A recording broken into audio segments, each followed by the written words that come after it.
When you feel mentally fatigued, drained, irritable, impatient, don't reach for the device. That's your brain signaling to you that it needs some kind of break, and that we recommend that that break be something out in nature. It can be short. It could be 10 minutes or 15 minutes. We think anything will help. You could even just listen to some nature sounds or look at some nature pictures, but I highly recommend that you try going out.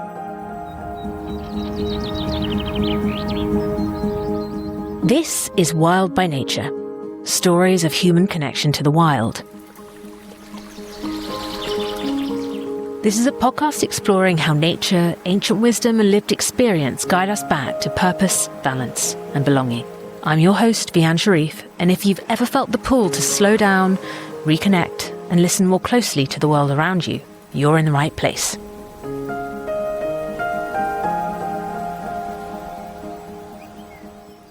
Hello, and welcome to Wild by Nature. Have you ever had a moment when you felt mentally drained, disconnected, like you just can't focus the way you used to?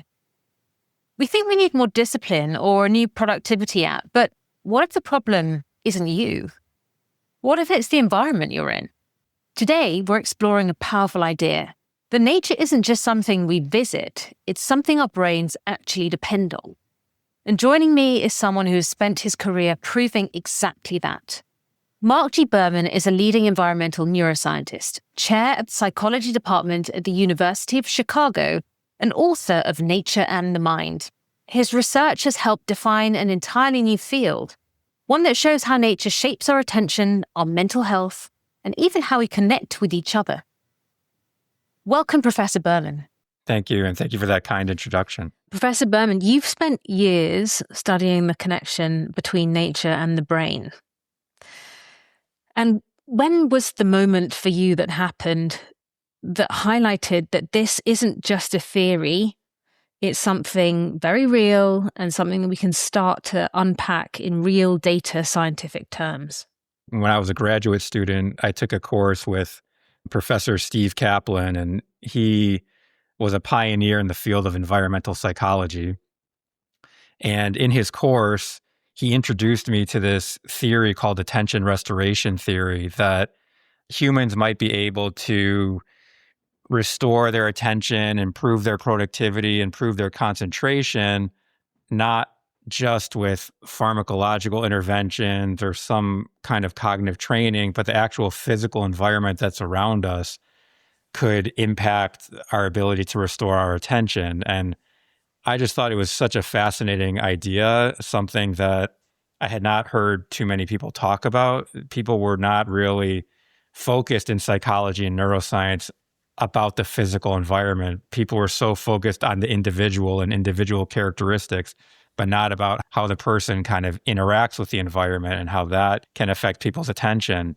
A lot of people think that this ability to direct attention, our working memory capacity, is sort of a fixed trait. You're just born with a certain amount and that's it.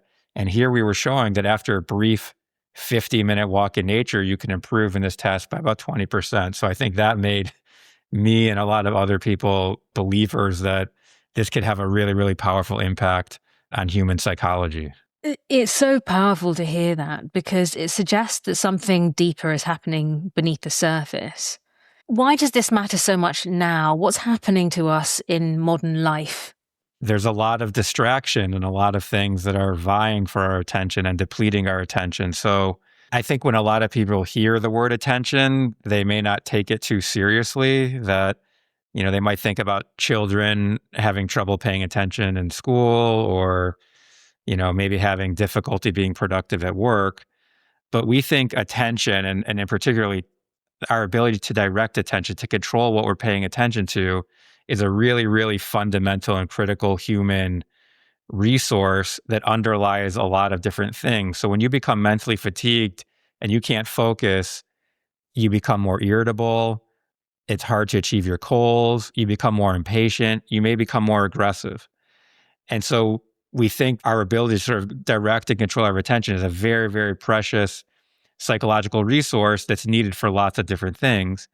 And I think a lot of things in the modern world, our devices, social media, social network devices, streaming services, all of those things are vying for our attention. They're capturing our attention. And we think it's not just a neutral behavior, but it's a fatiguing behavior. It's depleting our attention even further, which then again makes it difficult to be our best selves. And the hard part is that a lot of those technologies, and I'm not anti-technology, but a lot of these technologies, they're designed to keep you kind of hooked. They're addictive. And most addictions are not good. They're not beneficial. So it's something that we're fighting against, but it feels restful. That's the thing that I think is really, really challenging about it. It's so easy. It seems like streaming something or scrolling through social media feels, kind of restful, but is actually further depleting. And when you ask people after they've been on these devices for a while, they do report being more fatigued. So what we're suggesting is that when you feel that mental fatigue, when it's really hard to concentrate, when you're getting a little bit irritable, do not reach for your device. That's when we think it's a really good time to try to get some kind of interaction with nature. You've talked about this in your book for sure, this idea that, this understanding that screen-based attention leads to this continuous application of effort and focus. Whereas in contrast, nature offers us something different. So the lives we're living today with our devices and so on, that's not just about distraction. It's actually about something deeper, and that's depletion. What is it about nature that allows the brain either to recover or have a different experience? Yeah, it's a great question. And maybe I'll talk about it at a few different levels. So the first, I think it's important to talk a little bit about what attention restoration theory is. And that was the theory that Steve Kaplan and his wife, Rachel Kaplan, sort of codified. And the key element of attention restoration theory is that humans sort of have two kinds of attention. So one kind of attention is the one that I've been talking about called directed attention, where you as an individual person decide what you're going to pay attention to.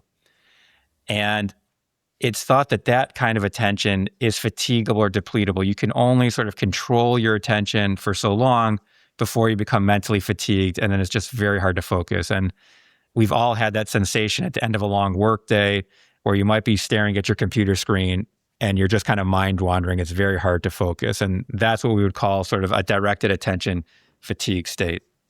That's different from involuntary attention, which is the kind of attention that's automatically activated by interesting stimulation in the environment. So bright lights, loud noises, those kinds of stimuli automatically capture our attention, and we don't have any control over it. And it's thought that that kind of attention is less susceptible to fatigue or depletion.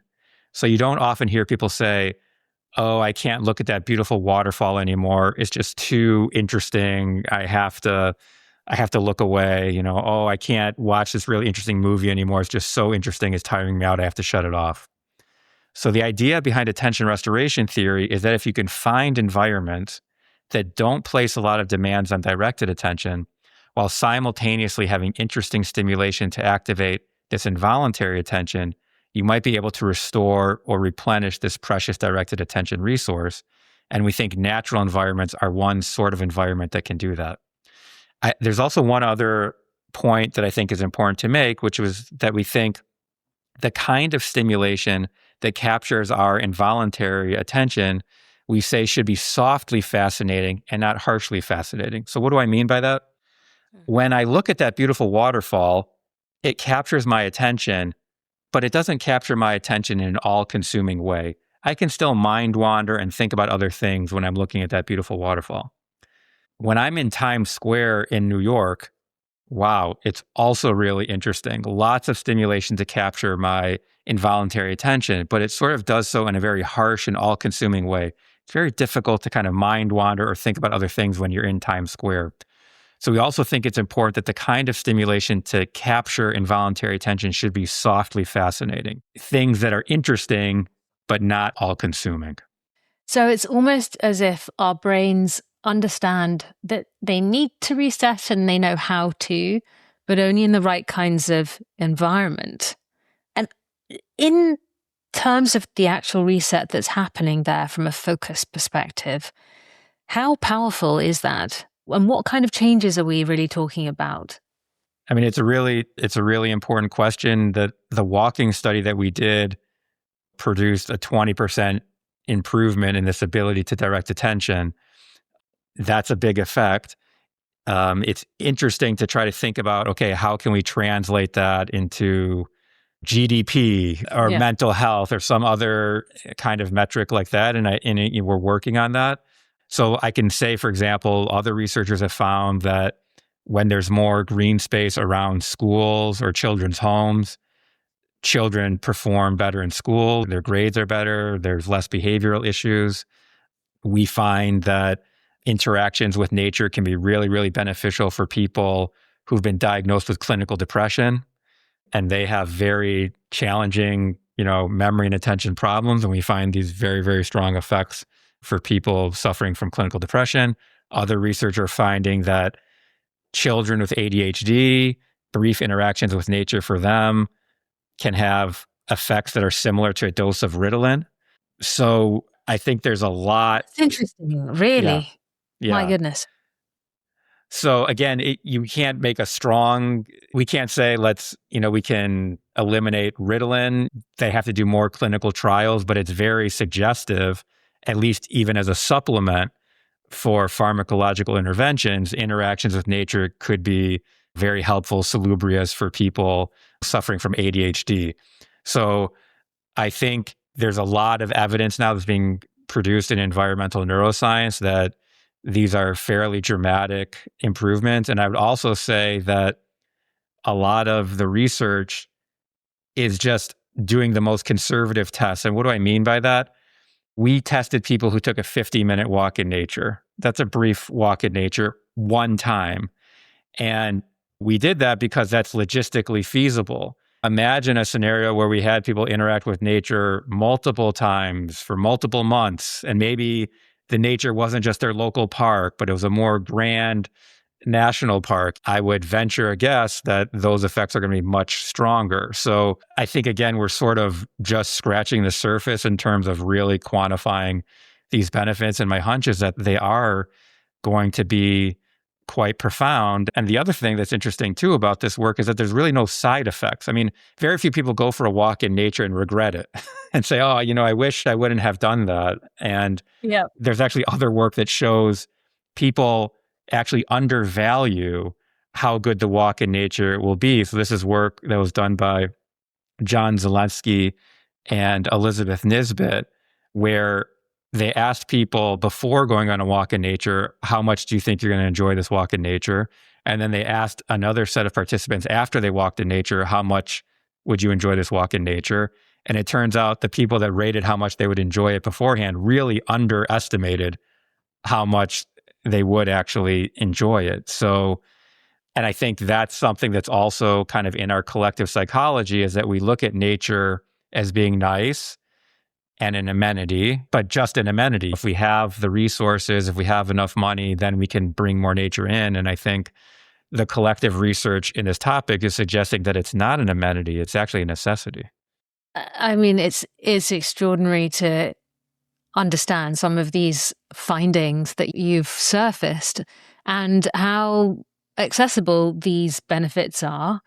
And also, I think some of your research shows that people don't even need to like nature. It's like vegetables. They're just good for you. It's just good for you.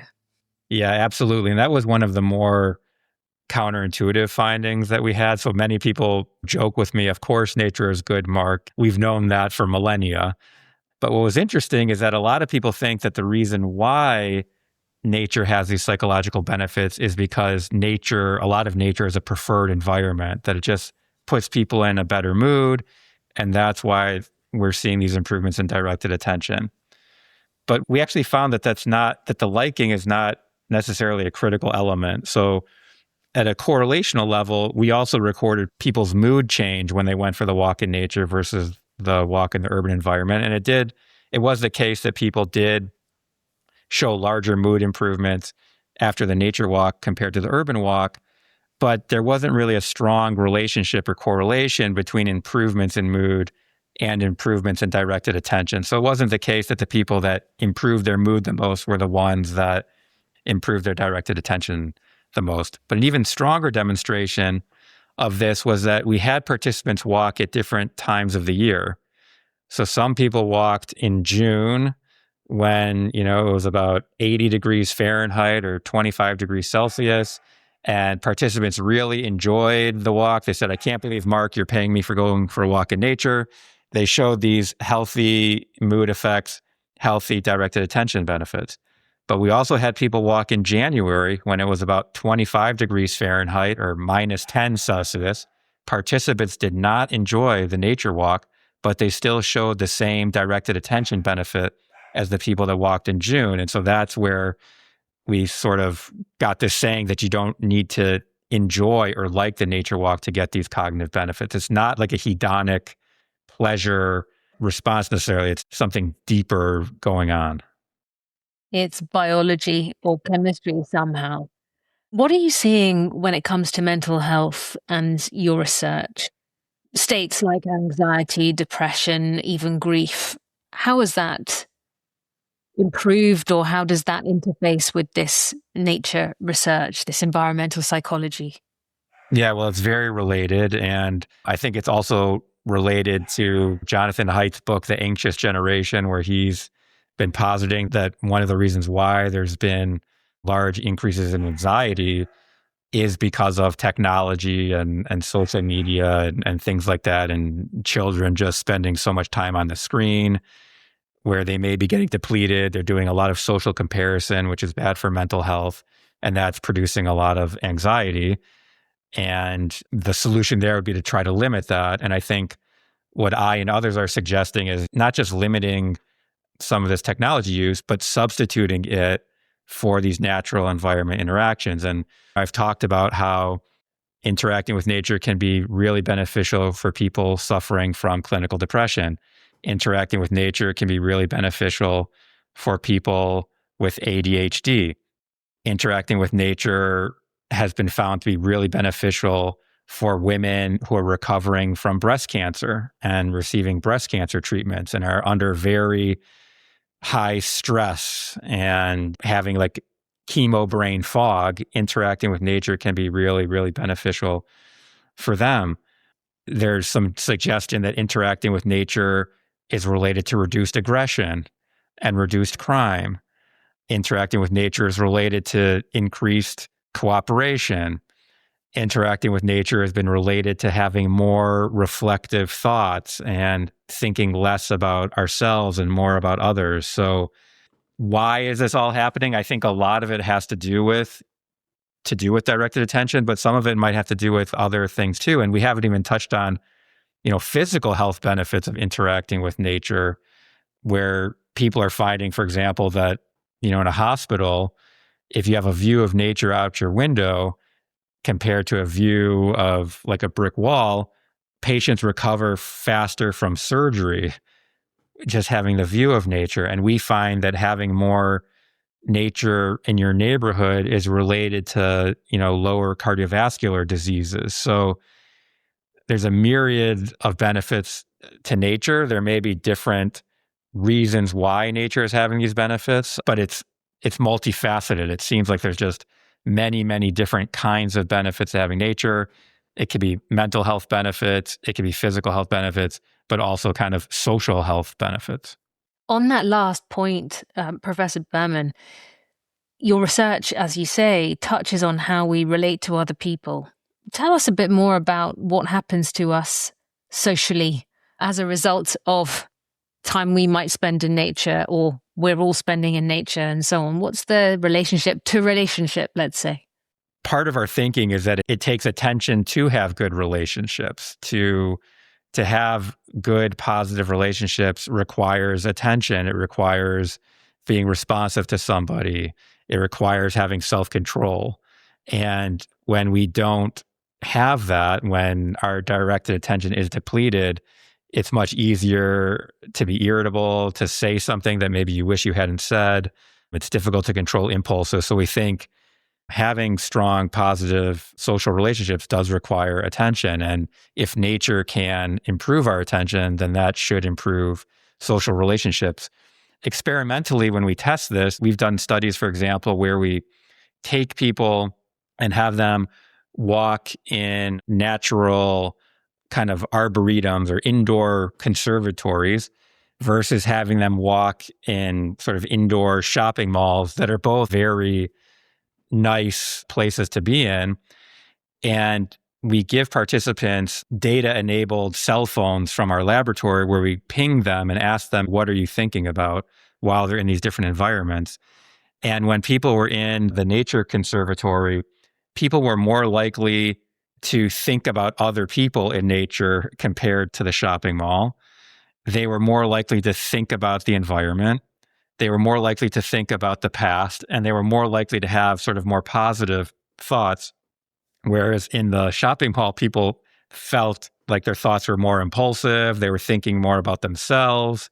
They were thinking less about the environment. So something about being in nature sort of made people less sort of egocentric and more sort of outward thinking. And what's interesting about that is that in both environments, there are about the same number of people around, but it was only in nature that people sort of became less egocentric. And there have been other people that suggest that it's possible that when you're in sort of a beautiful nature setting, it can induce feelings of awe and that you are sort of part of something larger. And that might be one of the reasons why people start thinking less about themselves and maybe more about the environment and others. And just on that topic, Professor Berman, one of my oldest friends, she's an associate professor now in Kent doing research on theology and sociology. And one of the last pieces of research she did was around religion and spirituality in children growing up in our age today. And one of the findings was that nature has replaced our traditional role for religion in bringing us awe back into our lives. So it might be, it's sort of an interesting an interesting additional thread or facet to this discussion. Absolutely. And we actually have some work that's very related to that. So we collaborated with a private foundation in the United States that had built hundreds of parks in the Northeast. And it was interesting that this foundation called the TKF Foundation, now it's called Nature Sacred, they would have these characteristic wooden benches in their parks. And there was a journal or diary that was underneath the bench that people could write in. So this foundation actually transcribed all of these diary entries. So there were thousands of these diary entries when people are sitting in parks. And then we also had pictures of the parks, like what was contained in the parks. And one of my former students, Kate Schertz, what we did is we took all that text that people had written about and using some text analysis programs, we could quantify what people were writing about in these parks. So we had these topics of what people were writing about. One topic had to do with kind of nature and being in nature. Another topic had to do with sort of like spirituality and somebody's life journey. And it turned out, then we had another set of participants rate the images for how natural they thought the park was. And so our first sanity check was when people rated the parks as being more natural, did people write more about this nature topic? And it turned out, yes, that was true. If the park was more natural, maybe had more trees, more biodiversity, some water, people that were sitting in the park were more likely to write about something related to nature. But what we found that was more interesting was that we could also quantify from these pictures how many curved edges were in the park, like how much curvature was there, leaves going in kind of different directions, trees kind of going in different directions. And it turned out if the park had more curved edges, people were more likely to write thoughts about spirituality and their life journey, which we thought was pretty fascinating. But that was very correlational. So we don't know if it's really true that the curved edges were causing these thoughts. So then we ran an experiment where we exposed people to nature urban images that had more curved edges versus less curved edges. And it turns out that in that experiment, if the image you were looking at had more curved edges, it caused people to think more about spirituality and their life journey. And it gets even a bit more wild than that. We also wanted to see, could these curved edges produce this effect even if you don't know what you're looking at? So you can imagine like a Jackson Pollock painting that has many curved edges and mimics a lot of the patterns of nature, but you don't see trees or mountains or anything in those paintings. So we took our images and we basically scrambled them. So it preserved all the curved edges, but you didn't really know what you were looking at. And it turns out even looking at those images that have these curved edges, but in the absence of semantics, you don't really know what you're looking at. If the image has more curved edges, people were also more likely to think thoughts related to spirituality in their life journey. So this is interesting that even architecturally, you might be able to manufacture an environment where it might mimic patterns of nature, and that might be able to cause people to have different kinds of thoughts. Fascinating. And it makes me think then of the application of your work. So there must be myriad facets to your work and your research. If you had to describe to our listeners the most fascinating application of this that you're working on today, what would that be if you can? Yeah, I mean, there's a few different avenues. I mean, we do think that this work has applications to all built spaces, that any built space, you might be able to take advantage of these properties. So, and there is this field called biophilic design where people are trying to mimic patterns of nature in the built environment. And I think that's really important because actually, for a lot of us, we don't have easy access to real nature. But you can imagine that if our interior spaces, outdoor building facades, if they mimic the patterns of nature, maybe we could still get some of these benefits. And we have found that looking at pictures of nature versus pictures of urban scenes, you can get some of these benefits, but they're not quite as strong as the real thing. So real nature is best, but if you can't get access to real nature, even simulations of nature, be it a window to nature or an LCD screen or video screen looking at nature pictures, listening to nature sounds, having plants indoors, even if they're fake plants, can also produce some of these benefits. In terms of application, we've been talking to some architects and designers to think, what can we do because we say like to naturize these spaces, to make them more vibrant for people who are spending so much time in those spaces. There's also other things, we've been trying to talk to city planners about trying to bring more real nature into urban environments around schools. But the trick kind of goes back to something that you asked before about sort of quantifying these benefits and making the case that this is worth investing in versus investing in something else. And I think that's where we need more work. We did that somewhat in our study where we were looking at green spaces in the city of Toronto and how that was related to reductions in cardiometabolic disorders like stroke, diabetes, and heart disease.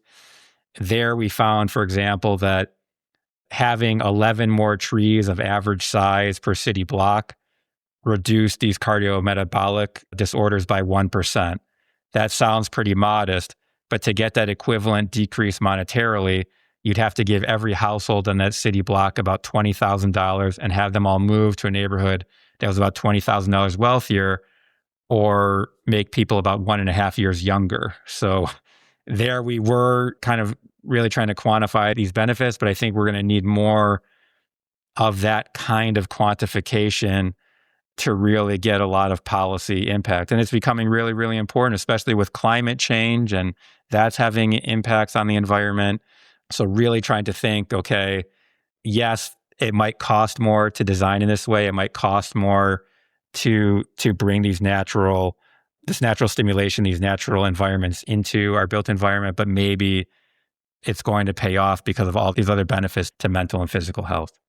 Which are so great that this work is starting to do that, to quantify it and start to compare it with the cost of taking a more traditional approach, let's say, or prescriptive approach. But then coming back to this idea of the prescription, Professor Berman, you talked about a nature prescription. a short dose or maybe a long dose? What does a nature prescription look like? Well, I think that there again, too, there are different levels to it. And I think at the first, most basic level, it's ensuring that every week you're getting some amount of time in a natural environment. And again, it doesn't have to be a grand natural environment. It can be a small local park that's close to you. And I think it also means being very vigilant to your own attention, that when you feel mentally fatigued, drained, irritable, impatient, don't reach for the device. That's your brain signaling to you that it needs some kind of break, and that we recommend that break be something out in nature. It's also important that when you take that break in nature, you allow that stimulation to capture your involuntary attention. So that means don't bring your phone, don't have your earbuds in, go by yourself. You want to just not have any distraction. You want all of the natural stimulation to be consumed, basically, by your involuntary attention. So that's sort of like the first kind of prescription. I think after that, it kind of gets into like sort of how we design our days and how we design our kids' days. I speculate in the book that, it's possible that it might be better if you have an 8-hour school day to have 6 hours of instruction for children and 2 hours of nature break. Maybe that's better. Maybe kids would learn more than just 8 hours straight of instruction. I don't have evidence for it yet, but if kids are drained, cramming more instruction may not be beneficial. It might be better to have more nature breaks in the day where kids will get more out of every instruction, and they may be less behavioral issues as well. We also, as adults, need to think about how we design our days also. And can we design them in a way where we make taking a nature break easy? And I think that's challenging because, especially in the US, we're in a culture of just working every second and just trying to cram as much work in. And that actually might be somewhat counterproductive. It might be better to actually design in some nature breaks. And the economist Richard Thaler, who's one of my colleagues at UChicago, says if you want somebody to do something, you have to make it easy. And I think currently we're not really making it easy to interact with nature. So how can we think about doing that individually? And then how can we think about doing that as a society? And then I think the nature prescription kind of bubbles out from there a little bit more. What can we do in our communities to have more nature? Can we, unfortunately, and again, this is a little bit more true in the US than maybe some other countries, but we're very car dominant society. And a lot of times there are very lovely parks that are right next to high traffic car areas, and you're just not going to get that same benefit if the nature is being kind of like overwhelmed by these urban sounds. And again, I think urban environments are great. I think cities are great. We have other research showing that more populated cities are better for depression. More populated cities have lower depression rates. More populated cities have lower racial biases. But cities have noise and car traffic and things like that. And if you can't really let your involuntary attention just be captured by that natural stimulation because there's so much distraction from the urban environment, you're not going to really get the same benefit. So that's twofold. That's one, I'm advocating we need to get more natural spaces into our built environment, but we also need to protect them in some sense from that built environment so that you can really get the benefit from that nature.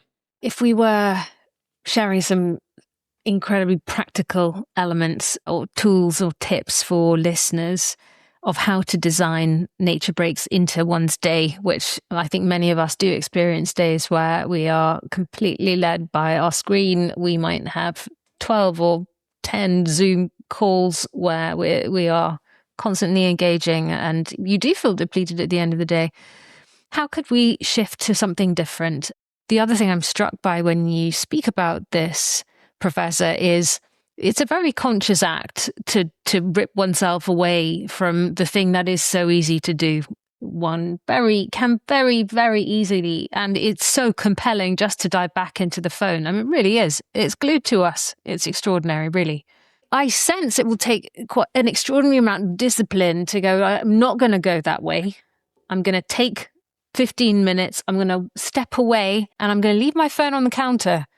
What are your thoughts on how we can actually make this real? We can actually make it happen. I think you're kind of hitting on it, that it's try starting small, try starting with something as easy, maybe just 5 minutes.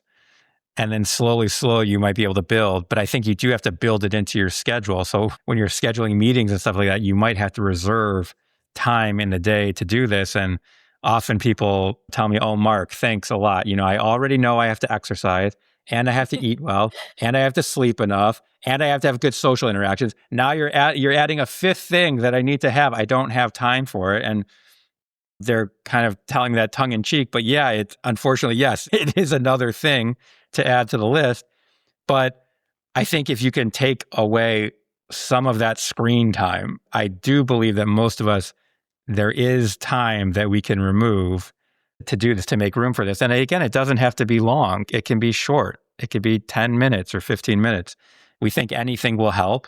You could even just listen to some nature sounds or look at some nature pictures. But I highly recommend that you try going out, and maybe you do different activities on the weekend.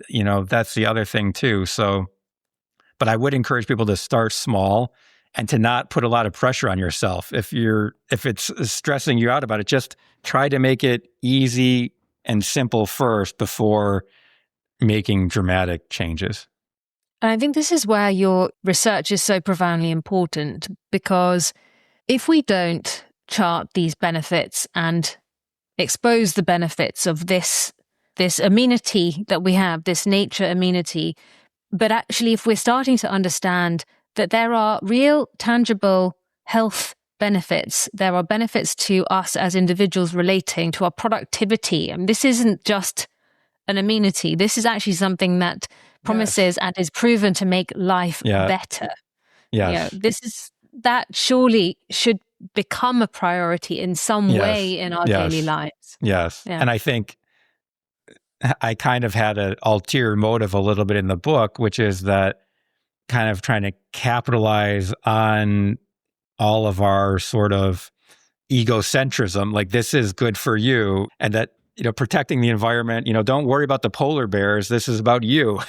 This is about you and your productivity and your mental health, and that it seems like we need nature for human flourishing to be our best selves, and that it's not about protecting. Of course, I'm into protecting other species and things like that, but this is really about you, and that it's so critical to our success. And I think when people feel that, and there's research to show this, when you do interact with nature more and get these benefits, you do care about the natural environment more too, and you'll be more motivated to protect it. So I think that can kind of create this sort of positive cycle, but you have to try it. You have to do it. And what I'm saying is start small, and I think you'll be able to find ways in your days to kind of get more exposure.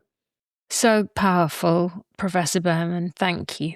Where can people learn more about your work?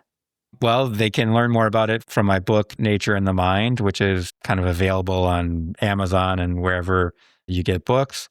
They can also check out my lab's website, which is enl.uchicago.edu, or Environmental Neuroscience Lab at UChicago. And then, I've done a number of different podcasts where I talk about this research, and that would be another way to kind of hear more. Thank you so much for making this so accessible and so profoundly important to our daily lives and ourselves. Thanks so much, Professor. Thank you. I really enjoyed our conversation. Thank you for listening to Wild by Nature. If today's conversation sparked reflection, grounded you, or reminded you of what matters, take a moment to stay connected. Follow Wild by Nature on Apple Podcasts, YouTube, or wherever you get your podcasts, and join me as we continue exploring what it means to live in relationship with the earth and with each other. We'll see you next time.